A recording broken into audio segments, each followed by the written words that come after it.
lá. Iniciando, oitava aula. Iniciando ainda. Aqui. Bom, então a gente vai ter hoje a oitava aula, profeta Jeremias, que faz parte do Profetas Maiores. Então essa aula nós vamos começar, deixa eu ver aqui o texto que tem dela, eu vou ler o texto que começa, profeta Jeremias. Tem um texto que é Jeremias 1, 2, 4 e 5, que diz: palavras de Jeremias, filho de Ilquias, um dos sacerdotes que estavam em Anatote, na terra de Benjamim, ao qual veio a palavra do Senhor nos dias de Josias, filho de Amon, rei de Judá, no 13º ano do seu reinado. Assim veio a minha palavra do Senhor, dizendo: antes que te formasse no ventre, te conheci, e antes que saísse da madre, te santifiquei as nações, te dei por profeta. Então, o profeta Jeremias, nós vemos aqui que ele já é escolhido, né, desde o ventre, e é, assim, um dos profetas que nós vemos essa forma de Deus falar, porque cada um tem um chamado, e cada chamado tem uma forma que Deus traz, que nós vemos que, às vezes, é diferente. No caso de Jeremias, Deus vem trazendo dessa forma: eu te conheci, né? Antes que te formasse no ventre, eu te conheci, antes que saísse da madre. É impressionante essa colocação. Te santifiquei, as nações te dei por profeta. Nasceu para exercer um profetismo, né? Ele nasceu para ser um profeta do Senhor. Então, quando a gente vai falar um pouquinho sobre o profeta Jeremias, nós temos várias informações do profeta Jeremias, quando nós começamos a discorrer o livro de Jeremias, tem muitas informações que nós vamos tendo a respeito dele, e esse que eu acabei de ler é uma das informações que nós temos, que ele já foi escolhido desde o ventre, porque já é bem no começo do livro dele, desde o ventre ele já é escolhido para um chamado, para um propósito. Então, o profeta Jeremias, nós temos também essa informação, que ele era filho de um sacerdote, de uma família sacerdotal. Então, a gente já tem essa informação no livro. O nome do seu pai era Ilquias, ao que tudo indica, ele era descendente da família de Abiatar. Então, Jeremias, ele profetizou a partir de Judá, e a aldeia do seu nascimento era Anatote. Então, Anatote né, chamavam muitas vezes aldeia, ou uma cidade muito pequenininha, enfim, era aproximadamente uns 3 quilômetros de Jerusalém, então era muito perto, e ele é contemporâneo de Naum, Sofonias e Abacuque, que a gente já tinha até visto isso naquelas primeiras aulas, né, que a gente falou sobre quem estava reinando no norte, aquele que estava no sul, quem que estava profetizando. Então, ele era contemporâneo desses profetas. O ministério dele foi aproximadamente 626 a 586 a.C. Então, ele é um profeta que vai testemunhar a queda de Jerusalém. Então, Jeremias, ele viu isso, ele contemplou, sob os exércitos de Babilônia. Então, o ministério dele começa antes da queda de Jerusalém e continua um pouco depois da queda. Então, ele vai profetizar nos tempos dos reis Josias, Joaquim, Jeconias e Zedequias. Josias é um rei temente ao Senhor. Então nós, estudando, a gente vê que Josias realmente ele era um rei que ele sempre estava procurando fazer aquilo, né, que agradava ao Senhor. O ministério de Jeremias coincide com o reinado de Josias, e Josias é o rei que promove uma reforma religiosa em Jerusalém, restaurando o culto, restaurando o templo e reabrindo as portas de Jerusalém. Então ele entra nesse contexto da história, ele está junto, né, de toda essa estrutura de reforma, de restauração. Então isso, para Jeremias, é muito importante. Os outros dois, no caso, Jeoaquim e Jeconias, eles são reis com perfis diferentes. E o temor de Deus não era a sua prática ou mesmo prioridade. Eles caminham contrário ao que a lei mosaica estabelecia como regra de prática e conduta. Então, sempre quando nós estamos estudando, a gente vê mesmo essa questão, né? Tem um rei que vai fazer exatamente aquilo que agrada o coração de Deus, e de repente se levanta um rei que é totalmente contrário. Então, tem muita passagem da Bíblia que vai retratar desse assunto. Zedequias, que é um rei também, que vai estar, né, nesse contemporâneo, vai estar ali nesse processo de Jeremias, é um rei instável. Em alguns momentos ele ouve a voz de Deus, outros momentos ele já rejeita. Então, ele é aquele tipo de rei que é influenciável. Ele não fica numa posição, ele não toma uma posição. Então, ele é influenciado muito pelas circunstâncias. Então, Jeremias, ele exerce o seu ministério em um período que Neco, rei do Egito, saiu para lutar em Carquemes, junto ao Eufrates, e Josias marchou para combatê-lo. E nessa batalha, flecheiros atingiram o rei Josias e ele morreu, né, nessa batalha. Então ele é substituído por Jeoaquim. Então, aí começa um outro rei. Então, geralmente, quando se muda o rei, muitas coisas às vezes mudam, né? E já o Jeoaquim, a gente já viu que ele não era tão obediente assim ao Senhor. Então, Deus exige no capítulo 12 também que Jeremias não tome para si mulher.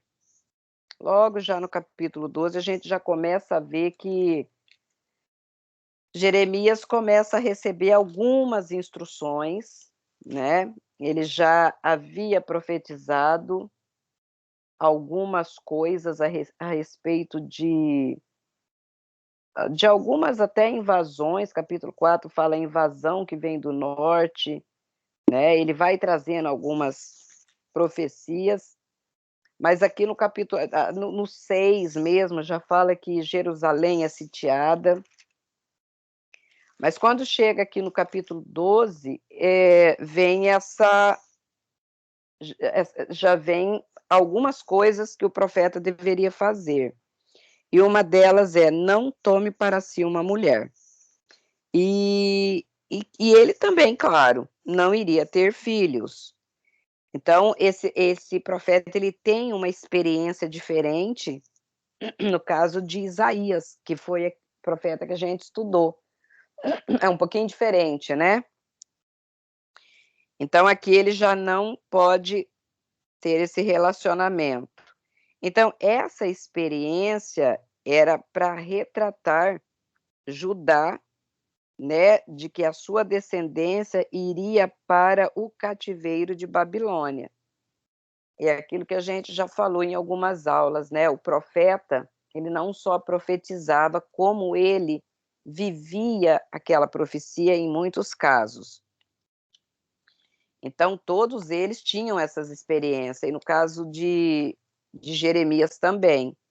Ele não casar não significava que Deus não queria que ele casasse por algum motivo, não, ele até poderia ter casado, mas como que ele tinha que estar ali retratando, né, ele era o profeta da nação, e ali Deus estava mostrando, né, que Judá, a descendência de Judá, ela iria para o cativeiro, então Deus mostrava sempre aquilo que ia acontecer, geralmente era uma ação ali que o profeta estava fazendo, estava retratando alguma coisa que Deus estava mostrando para a nação.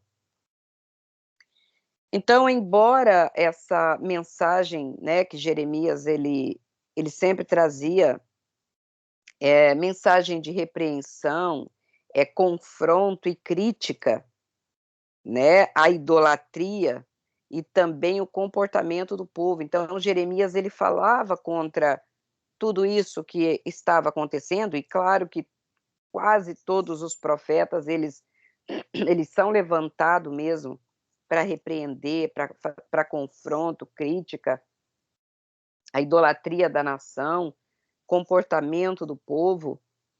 Então, ele também ele vai se mostrar como um intercessor. Nossa, minha garganta. Como um intercessor. Por isso ele é chamado de profeta lamentador, ou o profeta das lágrimas, por causa das vezes que ele aparece chorando por causa de Jerusalém. E até ele é muito conhecido como profeta chorão, que muitos pregadores falam, né? Eu creio que por ele ser um intercessor, e ele sempre estava intercedendo pela nação, então ele se comovia, né? Porque o profeta, ele tem aquele sentimento, né? De que ele está trazendo uma mensagem para que aquelas pessoas ouvissem, elas se arrependessem, para que elas não sofressem o castigo, o mesmo a consequência daquela desobediência. Então ele era um profeta que realmente ele lamentava muito, ele chorava muito, ele derramava as suas lágrimas. Mas é aquela questão, né? Nem todos ouviam, nem todos entendiam aquela palavra, ou mesmo que entendiam, não queria obedecer. Então, Jeremias também é aquele profeta que ele tem a palavra que ele falava é rejeitada pela nação, né? Todos os profetas têm esse tipo de rejeição. Então, a gente vai fazer assim um esboço, né, do Jeremias, como que foi a atuação dele. Jeremias 1 vai relatar a sua vocação e o chamado para o ministério. A gente já vê logo no começo do livro isso. Jeremias 1, 4 e 5 já vai falar que a palavra vem dizendo, né, foi aquele texto que nós lemos, que antes de formá-lo no ventre, eu te escolhi, antes de você nascer, eu separei e designei para as nações. Então, Jeremias ele vai se queixar com Deus e diz que ele não podia, porque ele era uma criança. Ele vem trazendo essa queixa aí para o Senhor. Na verdade, ele está retratando toda a sua condição que é limitada, né? E dizendo que ele não era a pessoa indicada e não dá para mim ir, eu não estou preparado para isso, né? Então o Senhor vem e argumenta com ele: não diga que és uma criança, abra a sua boca e eu lhe encherei, e o que eu te disser dirás.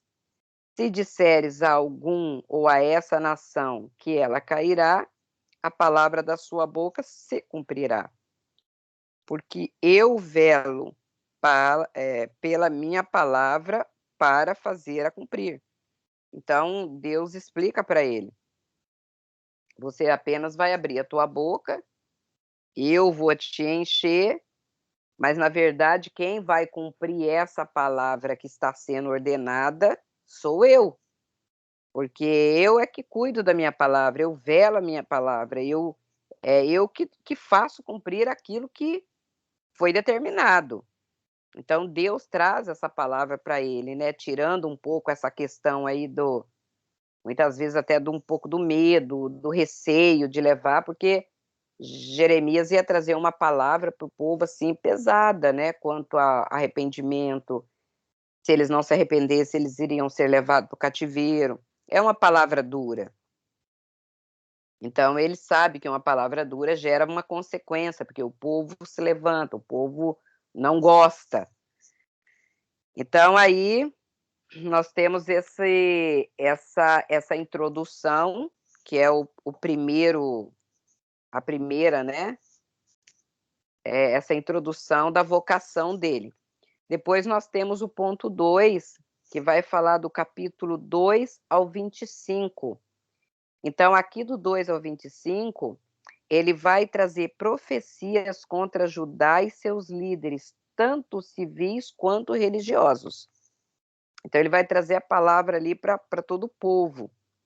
Então, Jeremias, ele não tem a simpatia, né, dos seus contemporâneos também, ele é rejeitado, inclusive, ele é visto como um agoureiro, uma pessoa não grata, né, alguém que não é bem-vindo por causa de suas profecias. Tanto quanto aos líderes de Judá religiosos ou civis, talvez talvez nenhum dos profetas maiores combateu tanto o profetismo quanto Jeremias. Haviam muitos profetas em Judá, e inclusive esses tipos de profetas, os estáticos, né, que a gente já tinha estudado, e Jeremias condenava esses profetas que mentiam para o povo, trazendo para eles promessas que não eram promessas verdadeiras, né? Aquele tipo de promessa que Deus não havia declarado. Então a gente vê muito Jeremias falando sobre isso. Ele vai num lugar, quando ele fala uma palavra, levanta vários profetas falando totalmente contra aquilo que ele falou. Então Jeremias, ele passa por um processo muito difícil quanto esse profetismo, né, que é levantado por falsos profetas. Então ele confronta, e cada vez que ele confronta isso, ele ele vai sofrendo as consequências, né, porque o povo não perdoa. Então ele sofre muito isso. Na verdade, Jeremias é um dos profetas que, claro que todos eles sofreram, claro que todos eles passaram por dificuldade, mas nós lendo aí o livro de Jeremias, a gente vê, né, a gente vai ver um pouquinho para frente aqui, algumas coisas que aconteceu na vida do Jeremias. O ponto 3, do capítulo 1:4 a 20:18, tem uma coleção de oráculos de Jeremias organizados por Baruque, o escriba. Então, a gente sabe que antes, ou mesmo até no Novo Testamento, né, acontecia, mas a gente vê muito isso no Antigo Testamento. O profeta tinha um escriba, ou é chamado também de amanuense. A gente vê muito essa questão. Eu acho que no Novo Testamento, muitas vezes você vê que Paulo tem algumas cartas que sempre tinha alguém que escrevia para ele. A gente vê muito essa questão. Então, quando o profeta, ou mesmo o apóstolo, ele tem alguém que escreve para ele, nós chamamos de amanuense. Então, vocês guardam aí essa palavra. No caso de Baruque, quando Baruque escreve para Jeremias, naquela época se usava muito a palavra o escriba. Mas no Novo Testamento a gente também aprende que eles são chamados também de amanuense. São aqueles que vai escrever tanto para o profeta quanto para um apóstolo, é o amanuense. Então, anos depois que Daniel teve acesso a essas profecias de Jeremias, que trata do tempo do cativeiro, e por conta disso, Daniel entra naquele processo de jejum das 3 semanas ou dos 21 dias, né? Porque Jeremias vai escrever a respeito nessa coletânea de oráculos, que é organizado aí por Baruque, né? Então, ali vai estar falando do tempo da escravidão, do tempo que eles vão ficar em Babilônia. E, na verdade, quando Daniel está já no cativeiro, na Babilônia, ele vai ler essas profecias, ele vai buscar todo esse rolo, então ele vai ver que já está se aproximando o tempo até deles de terminar aquele cativeiro. Então Daniel vai entrar nesse processo de jejum e de busca ao Senhor a respeito de tudo isso, pelo fato de ter tudo esses oráculos, né? Tudo escrito e organizado. O ponto 4 vai do capítulo 25, 15 a 51. Então, aqui, Jeremias, ele vai profetizar juízo contra as nações vizinhas por causa do ataque contra Jerusalém. Então, desse capítulo aí, do 25 a 51, você vai ver muito juízo contra as nações, né? A mesma coisa, até Isaías teve algumas profecias contra as nações, Isaías também, Jeremias também vai ter, porque ele vai denunciar o pecado das nações vizinhas, levando-os a perceber que o ataque de Jerusalém e de Judá não ficará impune, porque o Senhor vai reagir. É aquela questão, né? De repente está ali a nação falando, olha, eles foram, até, né? Tem uns que até gostaram disso, vai mesmo, mereciam, enfim. Sempre tem aquelas nações que era contra Jerusalém, enfim, contra Judá. Então, vem a palavra, vocês não ficarão impunes, porque o Senhor vai reagir. Ou seja, enquanto, né, cai Jerusalém, os amonitas, os moabitas, os sírios, os elamitas e outros povos daquelas regiões cananitas estão celebrando a queda de Jerusalém, né? Eles estavam felizes, olha, foram embora, sofreram, tá? Tem até aquelas questões, cadê o seu Deus? Aonde é que está o seu Deus, né? Porque é uma das primeiras coisas que o povo faz. Quando você passa por um processo, uma nação passa, que serve ao Senhor, eles vão perguntar, onde é que está o seu Deus?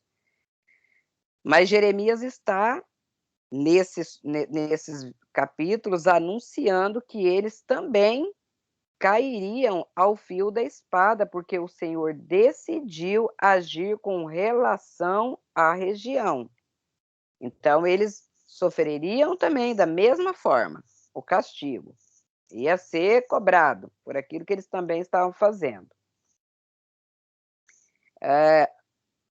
No quinto ponto, capítulo 25, exclusivo ali no 25, ele trata do cativeiro babilônico. Então, ele vai declarar, né, Jeremias no capítulo 25, ele vai declarar o tempo de cativeiro, porque eles estavam sendo levados, né, mas não tinha noção de quanto tempo que eles iam ficar cativos. Mas Deus, ele avisa, ele fala quanto tempo que ia durar esse cativeiro, e até tem o texto que fala, deixa eu ver aqui onde que está, ele fala aqui, ó, No 25:11 fala: toda esta terra se tornará uma ruína, desolada, e essas nações estarão sujeitas ao rei da Babilônia durante 70 anos. Quando se completarem os 70 anos, castigarei o rei da Babilônia e a sua nação, a terra dos babilônios, por causa da sua iniquidade, declara o Senhor, e a deixarei arrasada para sempre. Então, a gente tem aqui um período. O período foi declarado de 70 anos de cativeiro. Agora, por que surgiu esses 70 anos e como, né?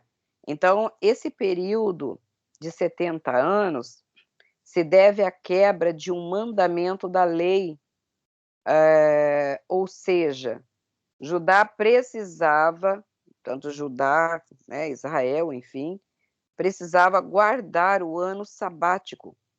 Mas conforme a nação crescia, a economia, né, também ela ia se tornando estável, e a cultura agrícola, né, ela também, ela ia ficando ampliada, ia crescendo.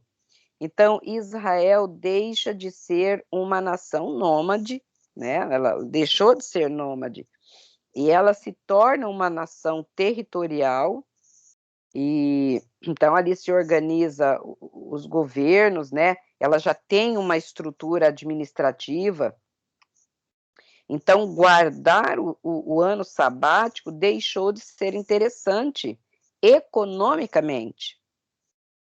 Então, por esse motivo, Deus fez a conta, vê que Judá tem uma dívida de ano sabático, que corresponde a 70 anos. Então, o Senhor vai permitir o cativeiro para que Judá seja retirado da terra, e a terra descanse dos seus sábados anuais. Então, aquilo que Deus tinha pedido para eles fazer, que era guardar os anos sabáticos, né? Eles não guardaram e se esqueceram disso e continuou a vida. Trabalhando, a nação crescendo, se desenvolvendo. Então, chega uma hora que Deus ele vem e cobra. E ele fez a conta. Espera aí, vocês estão me devendo um tempo aí. Então, ele vai fazer a conta e essa conta vai dar 70 anos. E esses 70 anos que eles deixam ali a terra são os 70 anos, que era uma dívida que eles tinham, e agora a terra vai descansar, né, dos seus sábados anuais. Então, Deus, ele... É aquela questão que sempre nós falamos, né? É um Deus de amor, é um Deus zeloso, de boas obras, é um Deus que tem um caráter de Deus é santo, mas quando ele olha que as pessoas estão agindo totalmente contrário às suas leis e às suas ordens, vai chegar uma hora que ele vai tomar uma decisão quanto àquela pessoa, ou mesmo contra aquela nação. Como diz a palavra, todos nós compareceremos, né, ao tribunal de Cristo para dar conta daquilo que nós fizemos, daquilo que nós falamos. E aqui, nesse caso, chegou o tempo de Judá pagar aquilo que eles não estavam fazendo. Então, por isso que tem esse tempo de 70 anos, que às vezes as pessoas não sabem por que foi 70 anos o tempo do cativeiro. Exatamente o tempo de ano sabático que eles não guardaram. O ponto 6 vai do capítulo 26 a 45.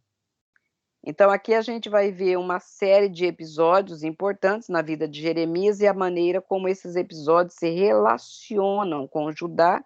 Jeremias estimula a rendição do povo e revela a razão do castigo do cativeiro.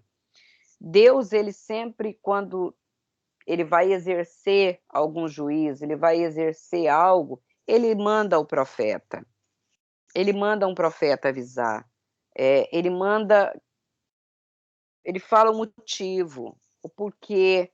Então, para que as pessoas venham se arrepender. Então, nesse caso,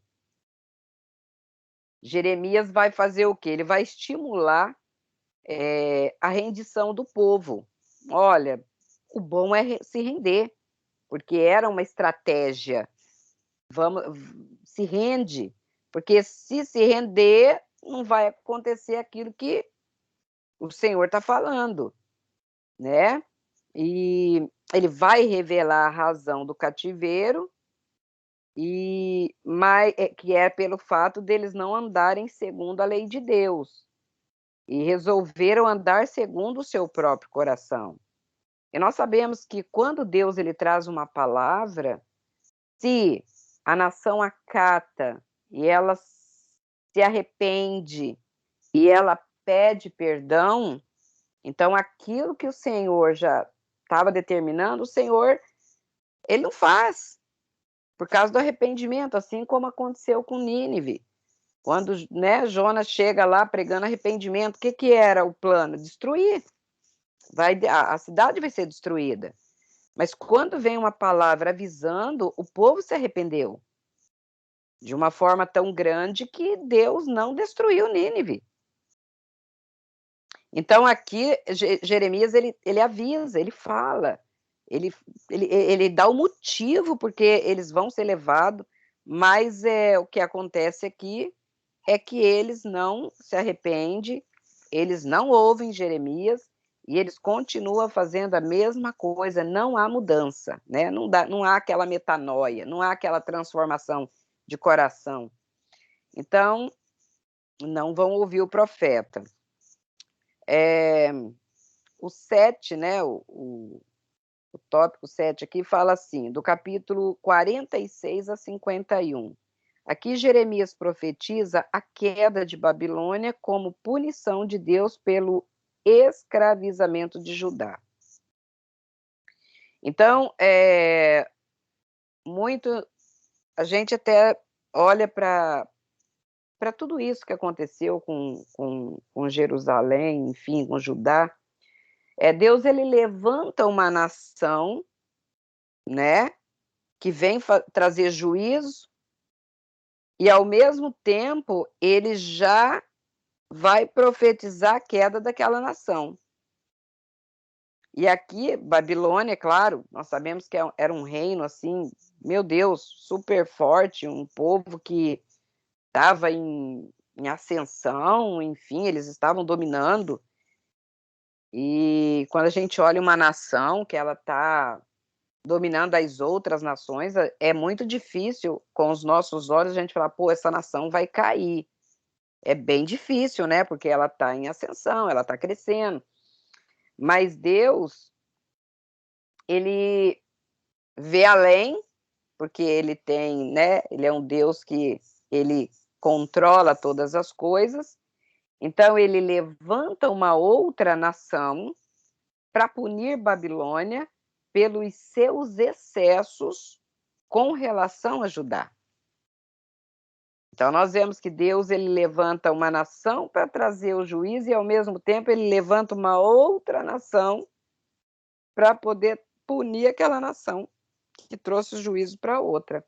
E esse foi o caso que aconteceu com Babilônia e Jeremias vai também profetizar exatamente isso aí. O ponto 8 aqui fala sobre o capítulo 52. Então, aqui Jeremias já relata a queda de Jerusalém e o cativeiro babilônico. Entre as suas profecias, há uma mensagem de esperança que aponta para a nova aliança.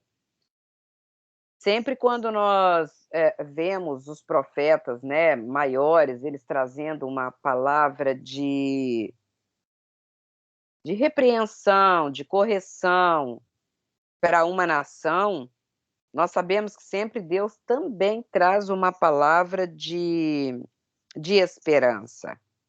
Deus, ele não é aquele Deus que fala, vou destruir, vou... Não, ele tem a parte que cabe, porque está sendo desobediente, está sendo um povo desobediente, vai para o cativeiro, mas espera aí, ele também fala sobre a esperança.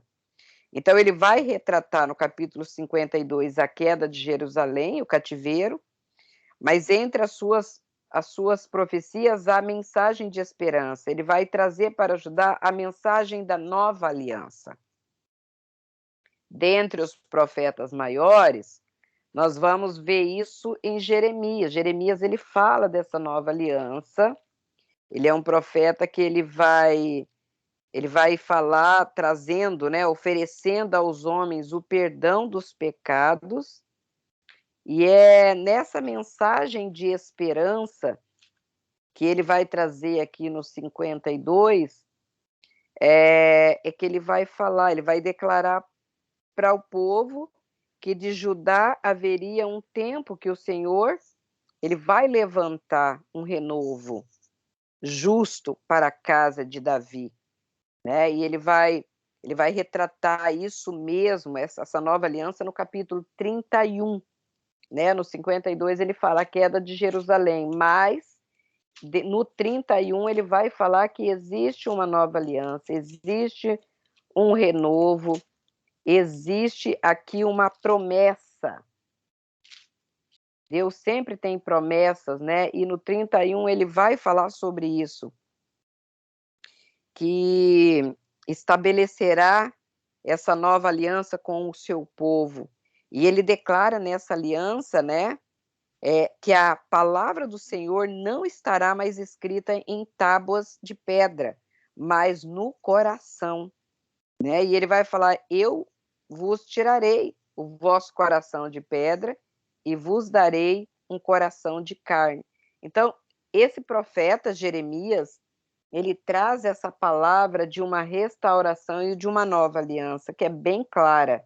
Não será como a aliança que fiz com os seus antepassados, quando os tomei pela mão para tirá-los do Egito, porque quebraram a minha aliança, apesar de eu ser o Senhor deles, diz o Senhor. Esta é a aliança que farei com a comunidade de Israel depois daqueles dias, declara o Senhor. Porei a minha lei no íntimo deles e a escreverei nos seus corações. Serei o Deus deles e eles serão o meu povo. Olha que coisa mais linda, né? Você vê Deus fazendo uma declaração dessa em todo esse ambiente, né? Que está vindo aquela palavra, que eles vão para o cativeiro, mas ao mesmo tempo Deus fazendo uma aliança de totalmente diferente, não mais em pedra, mas no coração. Então, isso acontece no tempo de Jeremias. Então, o Senhor está falando para ajudar sobre um tempo de consolo e restauração e de conforto da parte de Deus e de prosperidade para a nação. Então, é incrível como que Deus trabalha com as nações, né? Muitas vezes nós não entendemos. E é o Deus de amor, é o Deus misericordioso, é o Deus bondoso, que mesmo o povo errando, mesmo o povo pecando, mesmo o povo não aceitando a palavra profética, rejeitando, né?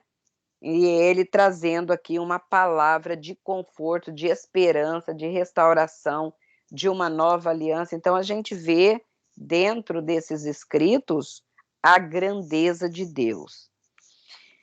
E agora a gente vem para os sofrimentos de Jeremias, porque Jeremias foi um profeta que sofreu muito. Ele é, assim, um dos profetas que ele teve muitas dores e sofrimentos. E, como nós falamos em outras aulas, esses profetas não eram aplaudidos e nem venerados. Eles eram perseguidos. O povo não gostava deles. Eles não tinham aplauso, não. Então, Jeremias era um homem pobre, sofreu severas privações por causa das suas profecias. Um comentarista chega a dizer que o ponto de vista humano, né, de ponto de vista humano, que Jeremias foi um pobre fracassado. Esse é um comentário né, um comentarista que ele, de ponto de vista humano, é declarado que ele é um pobre fracassado. Ele não vai ter bens materiais, praticamente ele não tem nada de bens materiais, ele não vai constituir família e ele vive sérias privações por consequência das suas profecias. Então, Jeremias, ele é um profeta que ele realmente, ele sofre mesmo de uma forma que, quando você lê o profeta Jeremias, de Isaías, de Ezequiel, você vai ver essa diferença. Jeremias, ele, no capítulo 32, ele é jogado no cárcere pelo rei Zedequias. Então, ele vai sofrer nesse cárcere. No capítulo 37, ele é jogado na prisão. Então, lá ele é perseguido, lá ele é machucado, lá ele é castigado, porque a sua mensagem não agradou, não agradava em nenhum momento o rei de Judá. Então, ele vai sofrer tudo isso, né, que vai se passando na vida dele. No capítulo 38, ele é lançado em uma cisterna, num poço de lama. Que isso por que isso? São consequência das suas profecias. Então, Jeremias, ele não tem uma vida fácil.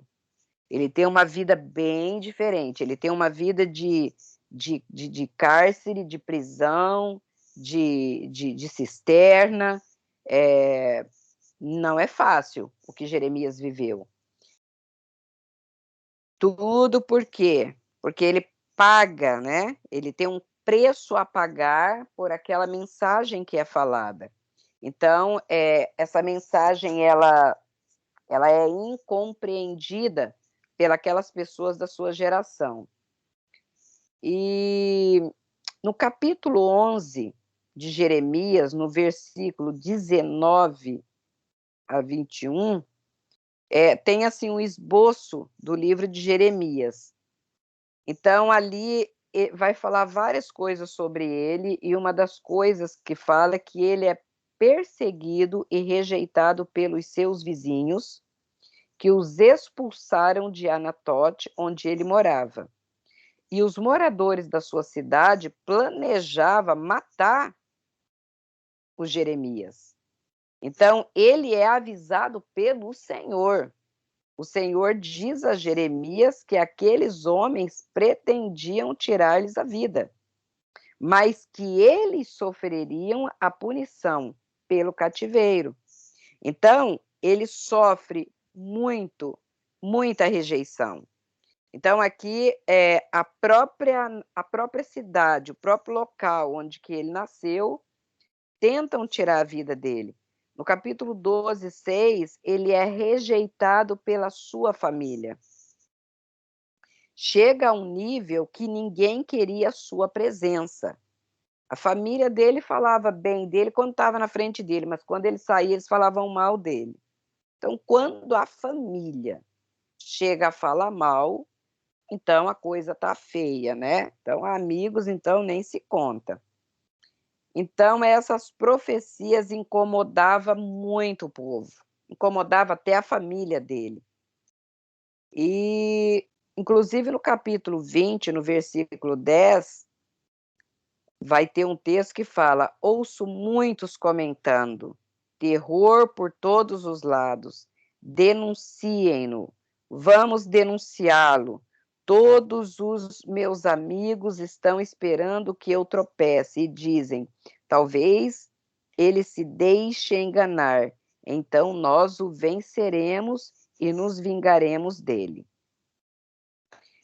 Então a gente vê que ele foi rejeitado por todo mundo.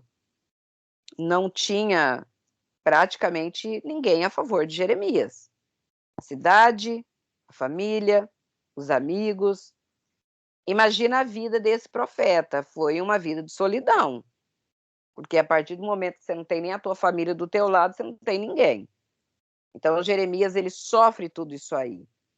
E o rei não vai dar ouvidos a nada do que ele fala, tanto que vai ter um momento que ele vai escrever os rolos, né? O Baruque escreve os rolos de Jeremias, vai levar para o rei, mas o rei vai cortar com o canivete de escrivão e vai lançar no fogo que havia no braseiro.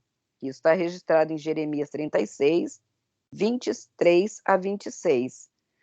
Então, até o que ele escrevia já estava sendo queimado. Então, ninguém dava importância. O povo estava não suportando mais o profeta. Então, depois de todo esse sofrimento que ele tem, de tudo isso que ele passa, de tudo que ele vem vivendo, ele mesmo chega num ponto que ele mesmo vai entrar num sofrimento e frustração. E vai chegar um momento que ele vai dizer: olha, eu me deixei enganar. Ele chega a questionar as revelações que ele tinha, as visões que ele tem, e ele chega a questionar se as profecias que ele entrega de fato era Deus mesmo que estava lhe ordenando, ou se ele estava tendo algumas alucinações. Então, chega um momento que o próprio Jeremias vai se decepcionar. Ele vai falar: gente, será que realmente eu sou usado mesmo por Deus? Porque tudo que eu falo não estou vendo acontecer, e o povo está me odiando, minha família me rejeitou, meus amigos, eu estou em solidão, né? E é jogado no cárcere, e é jogado na prisão, e vai para o poço. Imagina a mente do profeta, os sentimentos, tudo aquilo, né, que nós falamos de emoções, o abalo emocional, porque ele era um homem que tem as mesmas emoções e sentimentos como todo mundo. Então chega esse momento de decepção, e a acepção dele é tão grande que ele atribui a sua decepção a Deus. Ele chega num nível que ele vai falar: Senhor, o Senhor me enganou. E eu me deixei enganar, né? O que eu estou falando, o povo aqui não crê, né? Ninguém está crendo no que eu estou falando. Então, tipo, o profeta chega num ponto que ele fala: eu fui enganado, eu me deixei enganar. E porque o profeta, quando ele transmite uma mensagem de Deus, para que haja, né, essa mensagem de arrependimento do povo, então ele, pelo menos alguém tem que acatar alguma coisa. Se pelo menos alguém acatasse alguma coisa do que ele estava falando, mas ninguém acatou nada do que ele estava falando. Então ele chega a pensar que realmente ele não está batendo bem, ele está falando coisas que não é. Mas nós sabemos que depois ele fala: Senhor, ele vai falar, né, que ele não queria mais falar, ele não queria mais falar nada daquilo, mas que havia uma chama dentro dele e que ele não conseguia se calar. Então isso traz, né, no profeta aquele sentimento, aquela convicção do que aquilo que ele está falando é verdadeiro, né? Porque algo do Senhor queimava no coração dele. E ele vai continuar, claro, trazendo essa mensagem. E essa questão de rejeição que causa, muitas vezes, até uma depressão, no caso de Elias, né? Elias, ele traz uma mensagem e ele declara uma palavra, Deus vai mandar fogo do céu, E o que é que o Elias esperava? Ele esperava que depois de tudo aquilo, houvesse assim um arrependimento no coração do povo. E, na verdade, o que ele vê depois é Jezabel mandando um recado e dizendo que vai matar ele, depois de tudo que ele passou. Então, Elias ele não vê o povo se levantando para proteger ele. Espera aí, não, Elias, você orou, Deus mandou fogo do céu, realmente Deus está contigo, porque o povo viu. Mas quando vem essa mulher trazendo esse recado, ninguém se levanta para ajudar o profeta. Ninguém fala: ó, para aí, Jeremias, eu estou do teu lado, Elias, eu estou do teu lado. Não existe. Então ele se vê no momento de frustração, ele entra em depressão e ele foge, porque ele é humano.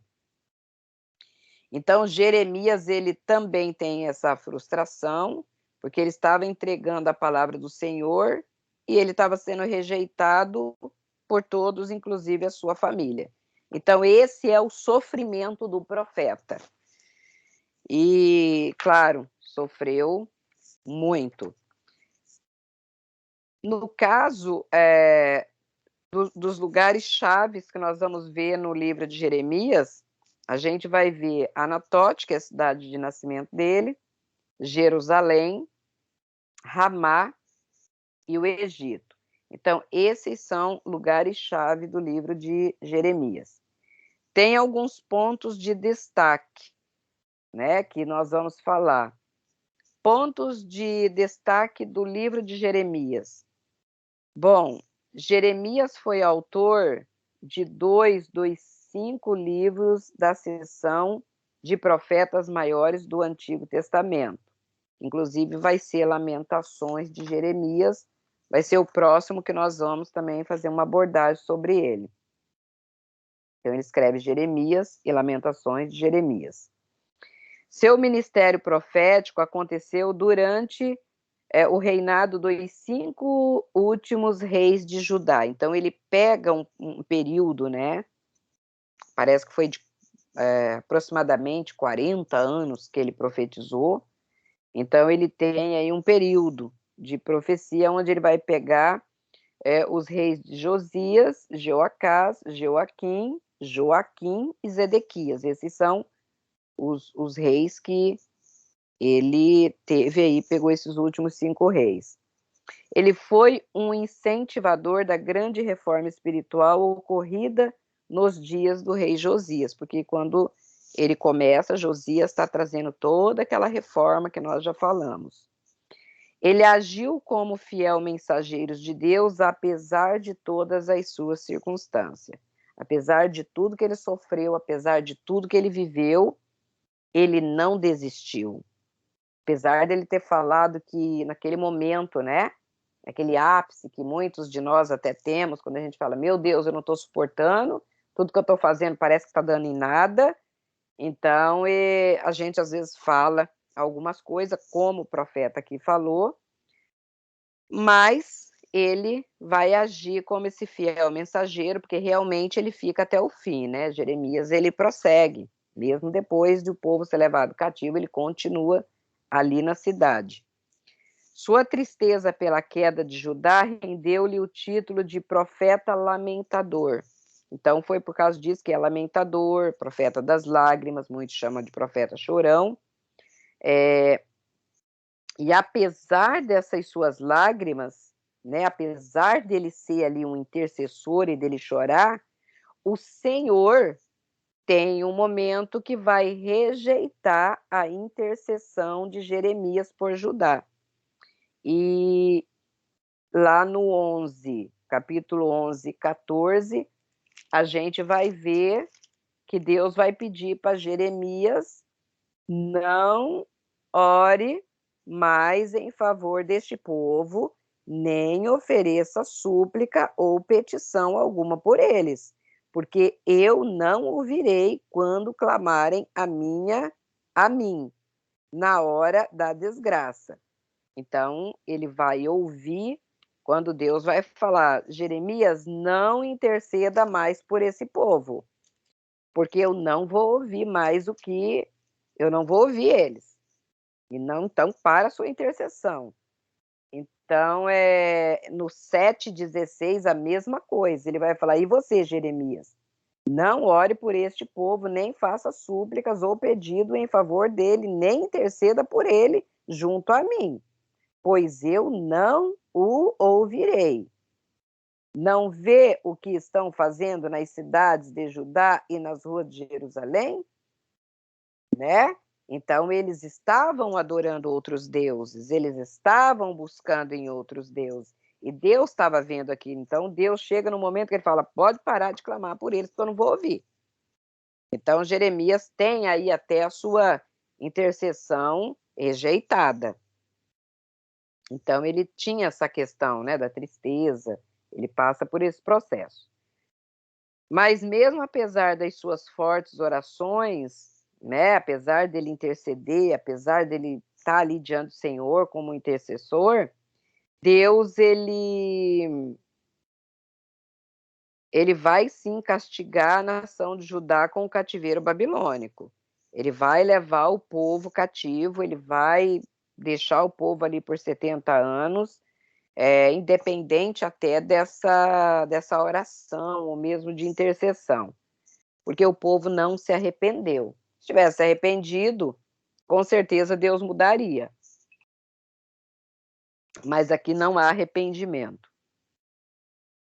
Então, o cativeiro sucedeu, o povo de Judá foi levado cativo, sofreu muito no processo do cativeiro, né? Porque quando houve ali o sítio de Judá, a história vem a mencionar que muitos morreram de fome, porque Nabucodonosor ele bloqueou todas as entradas de Jerusalém. Então os alimentos foram esgotados, né? E o povo, por não se arrepender, caiu definitivamente nas mãos de Babilônia. Então, todo esse processo de cativeiro sempre tem muita dor, tem muito sofrimento, tem muita angústia, é sofrimento para as pessoas idosas, é sofrimento para as crianças, sofrimento para todos. Mas quando não há arrependimento, todos vão perecer. Então, tem algumas lições que nós podemos extrair desse livro, das lições de vida, quais são, né, as lições que nós podemos extrair desse livro, que uma delas, que embora o castigo pelo pecado seja severo, há esperança na misericórdia de Deus, porque nós servimos a um Deus misericordioso. Sempre que ele traz uma palavra de correção e a gente se arrepende, a misericórdia ela se estende, né? Ela é de geração em geração. Sempre vai haver uma palavra de esperança. Se Judá se arrependesse e se convertesse, ela seria poupada desse castigo divino. Com certeza seria poupada.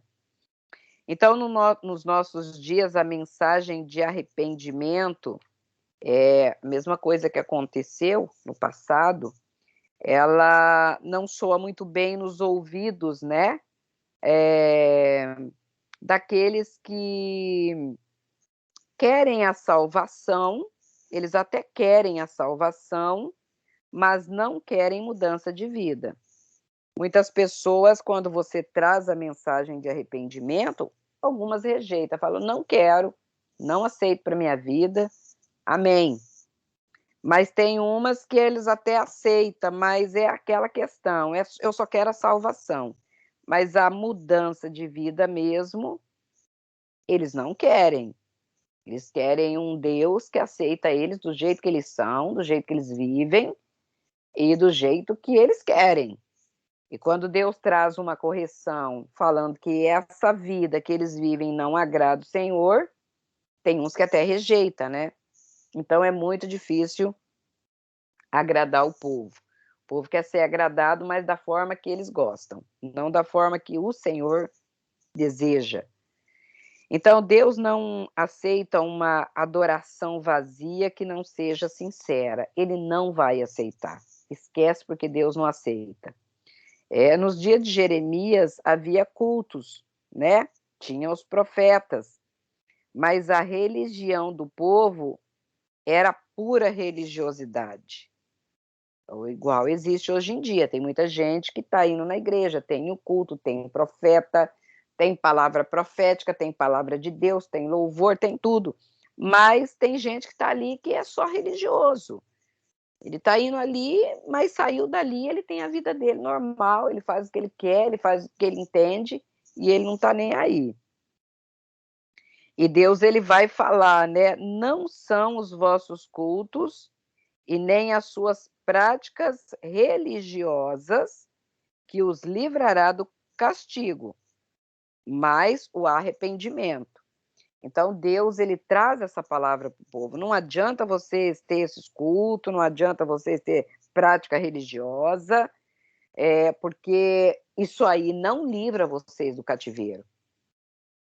Na verdade, o que Deus queria deles era um coração contrito, era um coração que realmente se prostrasse, era um coração que realmente buscasse e temesse ao Senhor verdadeiramente, como a palavra diz, o Senhor procura os verdadeiros adoradores que o adoram em espírito e em verdade.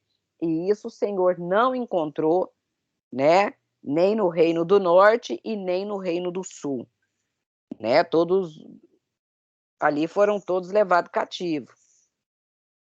Judá não escapou, demorou um pouquinho mais, mas foi para o cativeiro, porque não houve o arrependimento.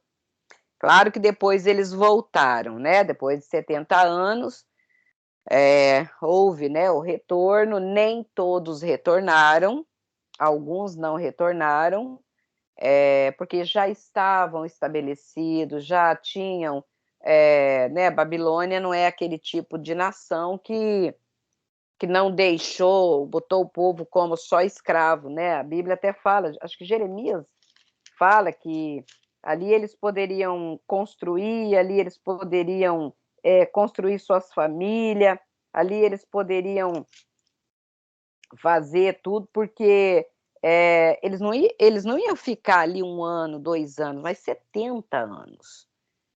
Então, muitos se casaram, tiveram seus filhos, e depois teve uma boa parte que não quis retornar, né? Uma grande parte retornou para Jerusalém, mas uma boa parte não quis fazer aquela viagem de volta, porque já tinha ali os seus negócios, já tinha sua vida, eles já estavam estabelecidos,